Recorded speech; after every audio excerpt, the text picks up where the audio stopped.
پڑھی دینے کا ثواب بتائیں گے یہ لوگ.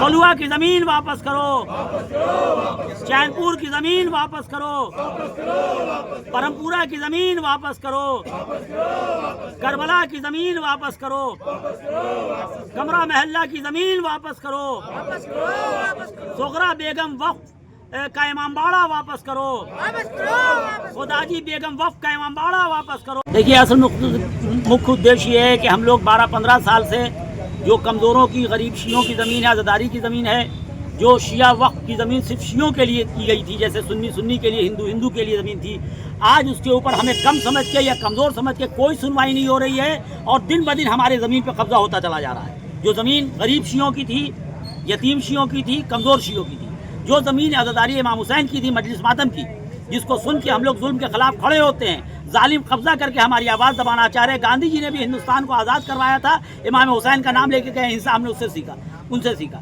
امام حسین سے ہم ہنسا سیکھتے ہیں, لیکن جو مجلس کی زمین ہے, جو ہنسا جہاں سکھایا جاتا ہے, اس زمین پہ ظالموں کا قبضہ ہو رہا ہے, ظالم و بھومافیا کا قبضہ ہو رہا ہے.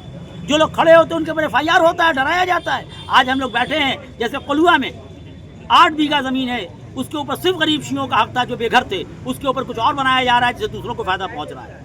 کمرہ محلہ برہمپورہ جو مجلس ماتم کی زمین تھی, وہاں پہ میرج ہال بن رہا ہے, وہاں کے اوپر بڑے بڑے بےایمانوں کو میرج ہال بنانے کے لیے آ رہا ہے. یہ دھرم کی زمین ہے, قانون سے دھڑ لا دیں گے. یہ سارے علماء اسی لیے بیٹھے, ابھی علماء نے بھی یہی مشورہ دی ہمارے کہ ہم لوگ کاغذی کارروائی مضبوطی سے کریں گے, اور مضبوطی سے ہم لوگ کر رہے ہیں. جہاں پہ کمی رہ گئی ہے, کیونکہ کاغذی کارروائی بھی کاغذ بھیجتے ہیں, معلوم ہوا پہنچا نہیں, جب ججمنٹ آتا ہے 2 دن پہلے جج بدل جاتا ہے. ابھی یہاں کا ایک معاملہ چلا, 4 جج ججمنٹ کے پہلے بدل جا رہا ہے. آپ جانتے ہیں کہ کیس کا خرچہ, کیس تو میرا کوئی فری میں نہیں لڑ رہا ہے, کوئی فری میں لڑ لے تو ہم اسی کو بھگوان مان لیا ہے کہ نہیں. کوئی کیس فری میں نہیں لڑ رہا ہے, اتنا خرچہ ہو رہا ہے, ایک کاغذ نکالنے میں حالت خراب ہو جا رہی ہے. ہم لوگ کھڑے ہوئے, ہمارے اوپر, ہم کچھ نہیں ہیں, سب یہ بزرگ لوگ بیٹھے ہوئے ہیں, لیکن ہمارے اوپر 52 کیس کیا اور CC ایکٹ لگا دیا. یہ CC ایکٹ لگا کے بتا رہا ہے کہ تم لوگ کے ساتھ بھی یہی ہونے والا ہے. یہ اور بات ہے کہ یہ لوگ اڑے ہوئے ہیں, یہ کیا تماشا ہے. یعنی وہ آواز اٹھائے تو CC ایکٹ لگ جائے, یعنی ہم پہ CC ایکٹ لگ گیا تو کیا شہر میں غنڈہ گردی ختم ہو گئی؟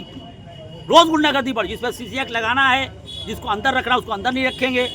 4 گھنٹے میں بیل ہو جا رہا ہے لوگوں کا. سنائی ہوگا آپ نے کیا ہوا. یہی سب کچھ ہے, کوئی بڑی بات نہیں. ہم لوگ منگل گرہ سے نہیں آئے ہیں, معلوم ہے کیا ہو رہا ہے. کیا پرچہ آپ کا؟ سید محمد کاظم امام جمعہ مظفر پور.